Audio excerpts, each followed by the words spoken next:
Welcome to the Life Room Studio on the segment The Journey So Far, where we discuss about our life, our upbringing, and our journey till now. Today we have our special guest, Ya Chemit Dapa. How are you doing, sister? Ya? I'm good. Okay. Today, so we are here to listen to you, the audience out there, the people watching, and we want to learn. We want to know how your upbringing was till now, how you find yourself now, the journey you've been through to get here today. So you can go ahead and start. Thank you very much for giving me this opportunity welcome. to tell the people out there how my journey has been and what I've been what I've gone through in life. Okay. So I was actually born in Ghana. I was born and bred in Ghana. I went to school in Ghana. I went to university at the Kwame Nkrumah University of Science and Technology. So after school, I pursued my career to become a banker. While at it, I found myself, I had the opportunity to travel to the United States of America somewhere in 2017. Okay. So when I was coming to the United States, I was like, oh, I am coming for money. I need money. I'm coming to work. Yeah. I remember. And then I'm like, I think I had a couple of friends telling me, oh, why don't you further your education? I'm like, me, why should I even further my education? I already have a first degree. I'm fine. And so my friend was like, okay. I mean, she stayed here, Evelyn. She stayed here for a long time. She looked at me, she's like, oh, okay. She was just listening to me rant. And I'm like, I'm coming to look for money, work for money. And start business, going to China. Yeah. And then she was like, okay, so she was talking to me, oh, she thinks I should go back to school. It would be very hard. I'm like, no, hell no. So I started working. Now, so I got a job with an agency and I started working, taking care of people living with dementia and Alzheimer's. Okay. Now I would go to work and then, people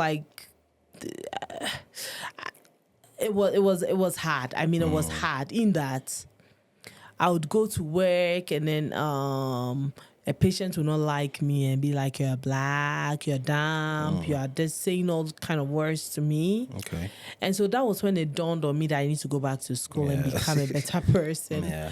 So I immediately called back home that they should go to KNUS and bring back my transcript. Yeah. And then I brought my transcript, got it evaluated, and I decided to go back to school. That was what motivated. The way the patient will talk down on you, you are black, you don't even know how to speak good English, go back to your country. I remember one woman actually brought out a book and was teaching me how to speak English because she was like, my English is terrible. I'm like, oh, so I speak the British English. She told me, go back to Ghana. Ghanaians will understand what you are. She told me in the face. Wow. So I felt down. I'm like, okay, then I need to, probably it's because of what I'm doing. I need to up my game. Yeah. That's why I decided to go back to school. Okay. Yeah. So how can you compare the school here to Ghana's school? Well, if I'm comparing apples to oranges, which is not appropriate. Okay. With Ghana, it's just we just read. It's not practical. Okay. But with America, it's practical. Because I even remember with just the prerequisites, my AMP, when we are talking about the eyes, they make sure they bring eyes. There's an eye there that we are dealing with. When we are talking about the hats, they bring a live hat there. We deal with it. Okay. You understand? Yeah. When they are talking about a brain, the brain, they bring a brain for us to see what a brain is, and then we work with the brain. But with Ghana, it's not like that. When they tell you this, it's abstract slang, you need to figure it out in your mind. That's how it looks like. But with here, they bring whatever they are talking about so you understand it better. Yeah. That's one thing I noticed just with the prerequisites. And then with the main nursing you go on the field to go and feel what they are talking about. When they talk about a cerebrovascular accident, they take you there to go and witness what it is. So you see it, So it makes it easier, though it's not easy. It's hard. Yeah. The school I went to is very hard. Nursing is very, very hard. It's one of the top first degrees I've ever seen. Yeah. Yeah. Okay. So that's the difference. Okay. So since you get evidence, or like they show you whatever they are talking about, it makes it a little bit easier Right. from Ghana. So at what point did you meet your husband now? Okay, so I met him. I met him. He used to live in my the hood I live in, down Okay. Soman. Yeah. So Oh, so way gone. yeah, Oh, okay. we're talking, and then Okay. we've been talking. Yeah. Okay. And at which year did you guys sit down and say, "Oh, let's get married"? And 2019. okay. Yeah. And how many kids do you guys have now? We have one living child. Oh, okay. Yes. One living child. Yes. Is there any situation that So happened? this is one of the most. You see, this is one of the most hardest thing that has ever happened to me. Traumatic and hardest thing. When I got married in 2019, I actually got pregnant. Yeah, I got pregnant. So I was taking care of myself. It was around COVID. I remember vividly. And then I got pregnant. So one time, in fact, I was happy. And my husband was also very happy. I mean, young couples get married, you're pregnant and everything. So one time and I wasn't working. I was just relaxing because I was pregnant, pregnant and everything. So one time I started feeling pain, this menstrual cramps. I was feeling pain, and then I called my friends, a couple of friends who had given birth before, and they were like, "Oh, these are normal. They are Braxton Hicks. There's this contraction you get before you go into labor. It starts in the 20. Like that's what they told me. I mean, that per my understanding, they were like, "Oh, this is a normal thing." I'm like, "Okay," but it was very painful. So I also sat down because my friends had told me it was a normal thing. So I was also sitting, and I was alone, living alone at that time. Then I remember it was Mother's Day. So I was just lying in bed and the pain kept intensifying. I also knew about the Braxton Hicks, but one difference about the Braxton Hicks is when you change position, the pain has to stop. Yeah. So when I change position, this pain is not stopping. It gets intensified. So I slept through the night. It was very painful. And then the following morning, the pain was so terrible, very terrible, very terrible. So it's like, how can this be a pain that I'm going to endure till I get to the time? I can't. It's very painful. So I picked up a call, and then I called my hospital. And then when I called them, I told them what was happening. They were like, "Okay, don't sit on the toilet for now. Can you drive to the hospital?" I'm like, "I cannot." They're like, "Wait, we are going to call an ambulance." So within a second, an ambulance came in. An ambulance did come in, and then they told me to open the door. So I called. I was so much in pain, so I called to open my door, and then they came in. So when they came in, they actually took me into the ambulance. I mean, when I got there, I noticed I had this flash, like there's this flash of water. So the ambulance rushed me to my hospital.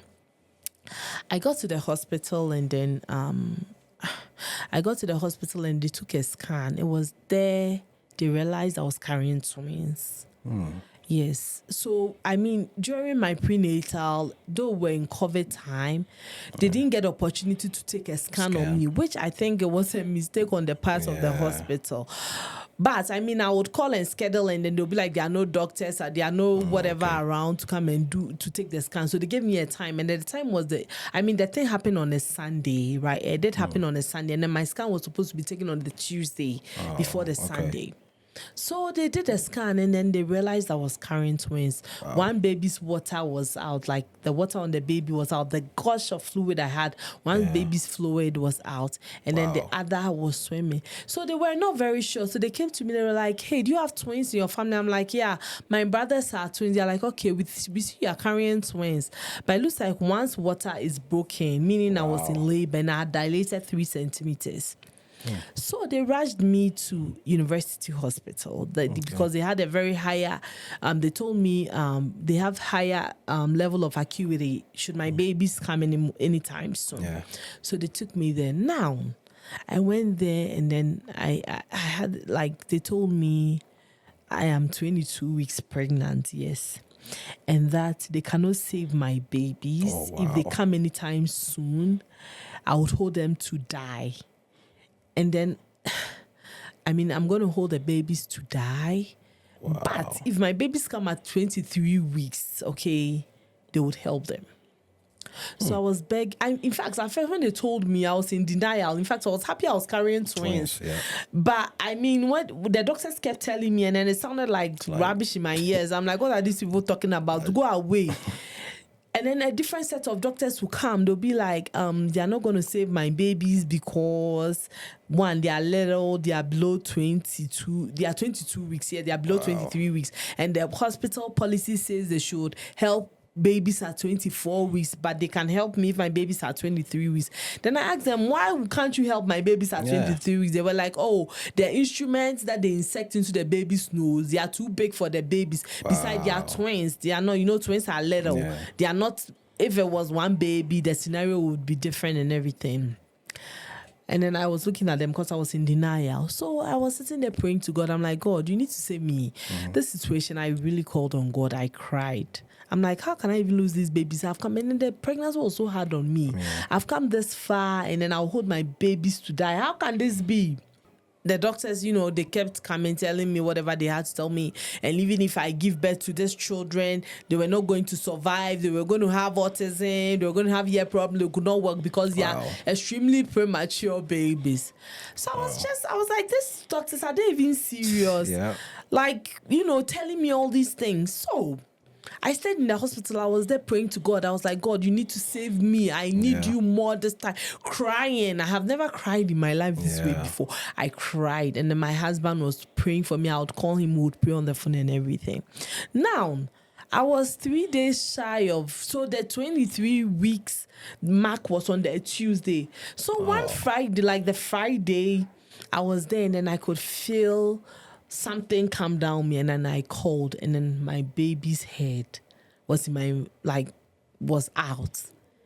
And so they were like, babies are coming, we need to deliver them. And then that was 20, they were 22 and 5. Wow. So I was like, Jesus Christ, God, you failed me. Like that's, I remember saying that. And so I delivered the girl vaginally. Now, they told me the boy is okay. So they were going to keep the boy inside, inside. They'll see if the boy doesn't come out, and they're going to tie they're going to tie my womb so that I lay down, so that probably the boy might stay a little longer. I was like, okay. So they gave me my baby, and I had to hold my baby to die. She came out alive. Wow. Now I held this baby to die. And then I was like, okay. There's another one in my stomach, so let's hope this one will survive. Okay. God, after 12 hours, my body goes into labor again. And then I had to deliver this boy too. Wow. I delivered this boy around. I held him, and he also died. And they took my babies and went to put them in the refrigerator. Now, I was going crazy, and I told them, you know what, I don't even want to see the baby. They were like, oh, you need to see your babies to have closure. Wow. You need to have closure. You need to stay with the babies. I'm like, oh, can you take them away? They were like, no, we are not going to take the babies away. I mean, this has been one of the hardest things. Like, they bring my baby to me, dead babies. I stay with them for a while. They come take them again, go put them in the refrigerator. Wow. And then after some hours, they come back. Do you want to see your babies? When I say no, I'm like, they say, oh, you need to see your baby. Why? They bring my babies to me again. And then I hold them. Wow. I mean, I went into depression. Yeah. It's one of the toughest things that I asked a lot of questions. Yeah. So I left the hospital without a baby. So I had to leave the hospital. And I cried. I remember that day. I cried. I cried my lungs out. I cried I'm like, God, why? At a point, I was like, you know what? Kill me and let me go and join these babies. I saw my babies, and then they took them away. So after that, I decided, I went into depression. They gave me psychologists. I had a lot of people calling me, talking about it with me. And then one time I'm like, you know what? It's okay. You guys didn't do anything to me. My babies came out alive. You made me hold them to die. You were taking pictures of the baby. It's okay. I don't know if you want to talk about this again. It's okay. I'll try again.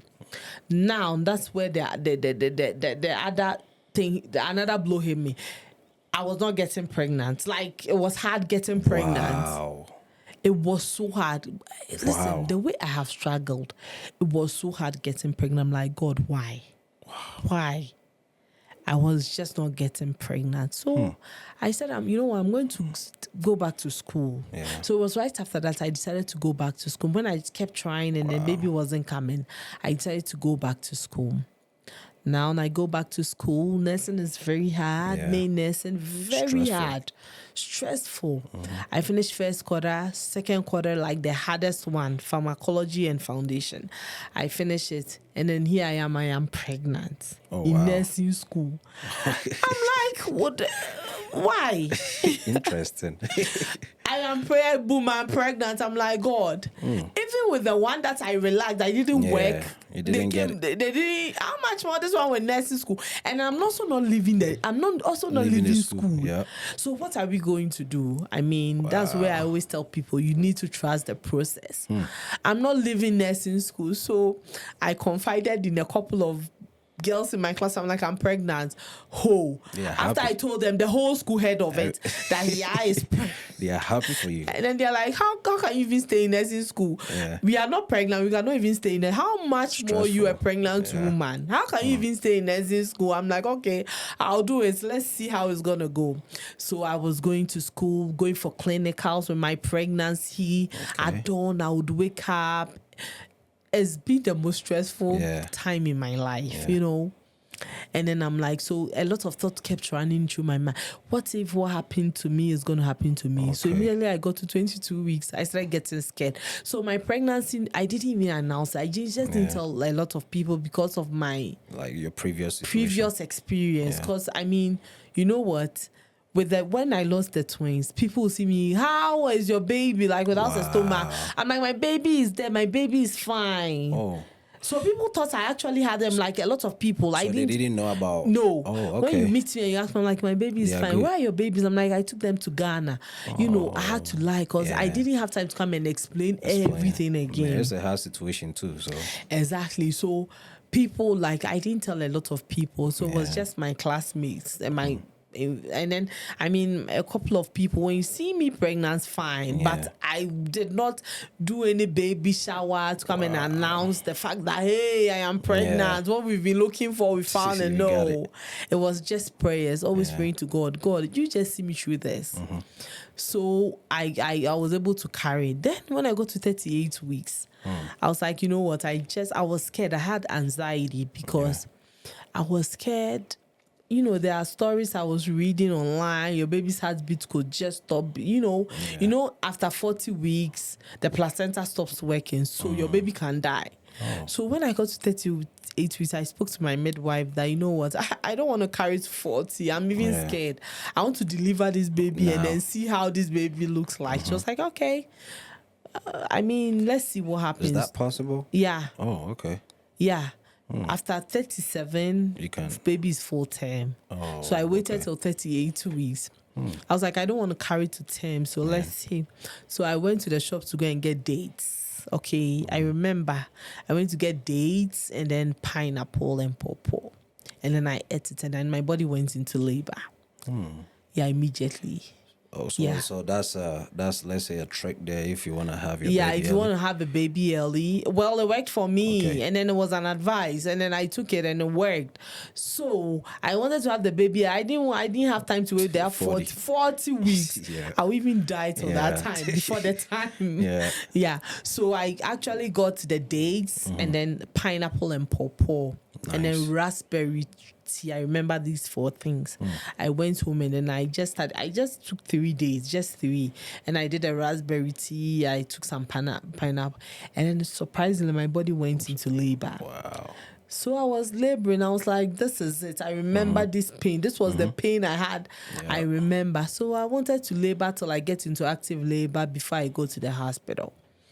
Now I waited for the following day. The pain was getting painful. And then I knew I'm a nursing student, so I know when contraction, I was timing it, yes.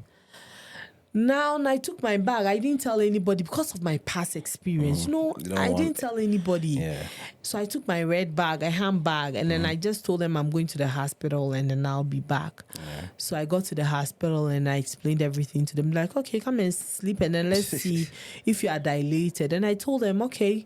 So they checked and then upon all the pain I had, they told me I was 3 centimeters dilated. I was like, Wow. okay, so what? They told me, oh, go home. I'm like, I'm not going home. I'm Nah, staying in here. not with this I'm pain. not moving. And they're like, okay. So I battled this with them and they're like, okay, we will let you stay here. Okay.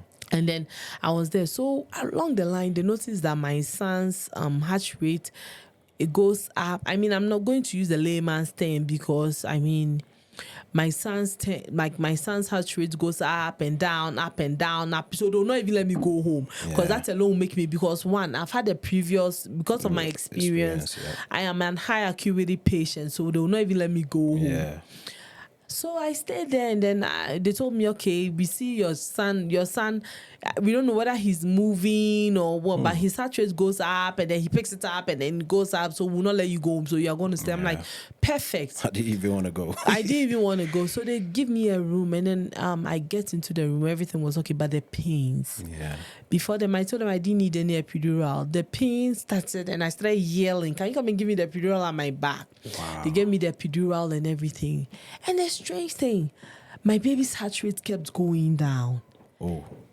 I couldn't push this baby out. I tried pushing and his Still heart not rate coming. keeps going down. Oh, wow. His heart rate, and then they talk to me, girl, we need to go into the operation room.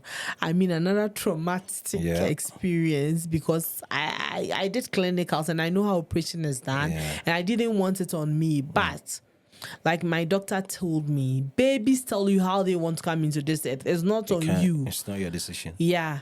So they took me into the OR. Like, it was the most scariest thing. Within minutes, they take me in. At first, I declined. I told them I wasn't going to have it. They're like, no, we need to go. So they take me in, and within seconds, my baby is out. Oh, wow. Yes, within seconds. Like, after they catch you, within seconds, your baby is out. So I had this baby, and then I was still in school. And then only God knows what I've been through. I was in school, and I had to take him to go write my exams. Oh, wow. Yeah, I had to take my baby to go write an exams. But you see, in all, the reason why I can boldly talk about this situation is because I have a healthy baby, alive. Thank God. I'm sure if I didn't, it was going to be a hard situation for me. But I'm using this platform to encourage anybody out there looking for the fruit of the womb. It's just a matter of time. And then when it's God's time, it's God's time, it's just going to happen. Because I never ever thought I would even get pregnant. Seriously. Looking at my labs, what the doctors were telling me, at a point I was even told to go and freeze my eggs. And then I told the doctor, you know what, I asked her how much it was. She said $8,000. I looked at her, I'm like, you know what, I don't even have $8,000. I would wait till after school. I'll go and do an IVF. That was the plan, to go and do an IVF after school. But it didn't work out. God in his own way gave me a son. A son he's so lovely. When he looks at me and then he talks to me at one, he's talking. He's able to tell you things he wants. There I see that, if there's a God to pray to if there's a man to pray, there's a God to answer. There's somebody up there who oversees things and answers our prayers. Okay.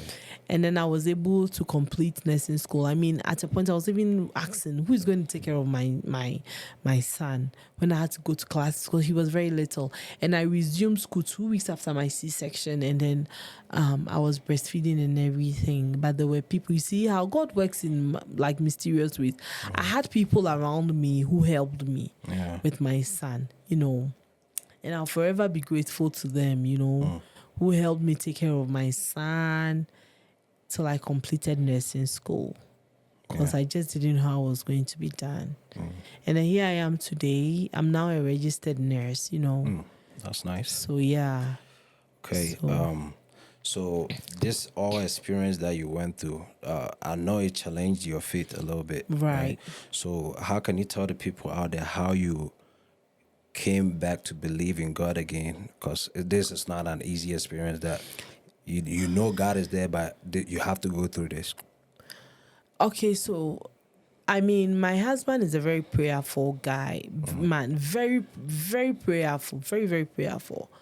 So at a point, I gave up on my faith. I remember one night I was sleeping with him. I woke up and then he was praying. And then he was praying at 2 a.m. I went to pee and I saw him praying.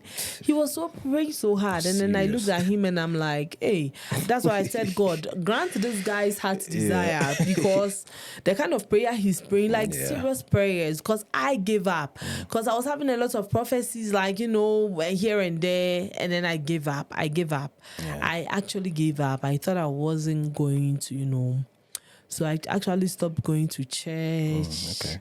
I stopped everything and I was concentrating on school. Because I used to go to church a lot, but I stopped. And then my husband still had faith, I stopped church, everything, because I was like, why would you let this thing happen to me? If there's a God. And then before then, there was this little girl I was helping. She was pregnant. She was very little. Someone impregnated her, and then the guy didn't even take responsibility. So when I was pregnant, she was also pregnant with when I was taking care of her way back home. And this girl was able to have a healthy, child. Yeah. I mean, she had a healthy child. So it's like, God, I need this most. She's not even married. She didn't even need a child, She didn't even need a child. You gave that child to her. I am married. I need a child. And then you didn't give me. Okay. And then you hear people like my friends. I mean, you hear people get pregnant easily. I mean, at the time I was trying for a child, and then you even get jealous. You're not a witch, but you become become like a witch because you become bitter when you hear that some jealousy and bitterness. When you hear that somebody else has given birth, you see, I've been there. So when I see women, I mean, I pray for every woman looking for the fruit of the womb, and then I want them to trust the Lord. I mean, it is the Lord who giveth in good times, just as He did it for me. He's also going to do it for you. Okay. I never ever thought I would have this boy. Okay. But God in His own wisdom, and then now things have made more sense to me. You see, the last time I was talking to a friend, you see, if I had the twins, who would have helped me? Even with this one, I am struggling. Who would have helped me? Just one is so hard. Yeah. My husband is not here. He's in London. Who would have helped me with the twins? Yeah. How could I have even catered for them? I didn't know how I would have done it. This 1 year old even drives you crazy. He's just one and he drives you crazy, let alone 2 without any help or support. So things are making sense. So I mean, it was hard, but I think I've just let it go because God surprised me at the end of the day. Okay. Yeah, to embarrass me. So Okay. yeah. Okay, so the people out there, if you're going through situations like this or similar situations that your faith has been tested, as you heard from Messia, she will tell you, trust the process and trust in God. Never, even though she gave up, but because of her husband's help and her husband's prayers, she didn't give up. At a point, she came back and believed in God again. So I would say, one day, if you're choosing your life partner, you have to choose somebody who, if you are not doing it, make sure he or she is the one who's fighting your fight for you, praying for you, and everything. So I have this, I would say, not last question, but since you are a registered nurse now, for the people that just came to the U.S. or the people that are in the U.S. that have a conflict with the career they want to go into, if they are trying to go to a nursing school, how can you encourage people to go to a nursing school, because it will help them if, I mean, they have a little bit interest in that. Okay. I mean, if you are closer to me, you will know that I have a deep thing. I have a soft spot for nursing. If you come to me and tell me, oh, what, I'm new here, what should I do? I'll tell you, go into nursing. Because the jobs are readily available. It's a career. I mean, if you don't like this, you can do that. So, in nursing, if you don't like peace, you can do labor and delivery. If you don't like labor and delivery, you can do psych. If you don't like psych, you can do forensic nursing. If you don't like forensic, you can do bedside. If you don't like bedside, you can do the air nurse. If you don't like that, you can do home health. I mean, there are lots of under nursing. There's a big. under the umbrella of nursing, there are lots of like, you know, things you can do, a lot. If you don't like it, you can just be an audit nurse, like a lot. So I would encourage you. I mean, it's hard to school here. It's so hard. Even to get into nursing is a big thing. But if you're able to do it, it will pay off at the end of the day. You don't have to work so much, but you're going to make, I mean, a decent amount to live your life, you know, to live life, you know, to go on vacation if you want to. But I mean, it is a career that is very like it's a very respectable and then noble profession. Yeah, I would say. Okay, so the people out there, if you want to get in contact with Messia and you want to talk about nursing, you want any information or ideas about nursing, you can put your maybe your comment in the comment section there so that we know that you want to get in contact and we can try and get in contact with her and you, and so that you can get more ideas or more information on nursing. So the people out there would like to know, or I would like to know how your marriage life is. Since you said your husband is in the UK, how have you guys managed to stay together till now? Oh, I know it's hard. It's a tough thing, like, you know, living apart and everything. But it has its pros and cons. Like, you know, there are good things about it and then there are bad things about it. Okay. I think it's all about communication. Like, you know, we talk a lot. You know, me and him, we talk a lot. So, and then sometimes we visit each other. So it makes it quite easier, you know. Yeah, and it's all about the mindset. That's another thing I'll say. Listen, if you are going into marriage, okay, you should know through thick and thin you're going to stay. For example, when I was battling infertility, okay. I know if my husband didn't have the fear of God, he would have left because a young guy who is up and coming, your wife cannot even have a child, you know. I mean, most guys will go and have another baby, like child with another fertile person, like, you know. But he stood by me and then was praying and he was also trusting God, you know. I mean, if he's able to stay, I mean, till now, I mean, what will make him leave? Like, you know, I mean, it will be hard. I don't know what will make him leave or what will make us separate because he stood by me those times. It was really, really hard. Really, really, really, really hard. He was praying to God. And then here we are with a very healthy baby boy. Yeah. So, I mean, it's all about communication and then the things that keeps you guys together. Like, you know, I think it's very, very important to know. Yeah. Okay. What will be your final words to people out there who is in your situation right now, who just came out from your situation, or I mean anybody? I would say, like I said, trust the process. Whatever is happening, it's for a reason. It's, you see, it's like life is like a puzzle. At the end, it will make sense. God knows why He's allowing you to go through all this. And there's a story I know of a lady. She was battling infertility and then she was trying everything. She went in to do an IVF. She had triplets. And then during delivery, she died. Oh, wow. Yes, I think I know about 2 or 3 people this has happened to. There's a reason why everything is happening. You know, so just take your time. I know the waiting period is very hard. I mean, the waiting period was so hard for me. I would cry and I'd be like, God, there's no God. I don't think you are there. You don't even love me and everything. But when the time was right and then he decided to do it, he did it. It was so beautiful. Like the ending, it's a happy ending, you know. So I'll tell people out there, trust in God. I mean, I know there are times you give up on him. I've been in that situation. Just trust in him. And then I mean, even if he shows out late, like, you know, he's just going to give you the latest. Whenever God decides to show out at the 11th hour, you are still going to get the latest of whatever he has in store for you. Yeah, I mean, that's it. So God will do it. I trust, I have that conviction in me. He will definitely do it. He's done it for me. He will do it for you. Okay. Thank you, everybody. Okay. He has done it for her and he will do it for anybody. So just trust the process and believe in God. This will be the end of the segment for today. And if you have any questions, as I always say, you can put it in the comment section. Like, subscribe, and always share and follow. Our handle is at The Life Room Studios on all platforms: Facebook, YouTube, Instagram, and TikTok. Thank you, everybody, and keep watching.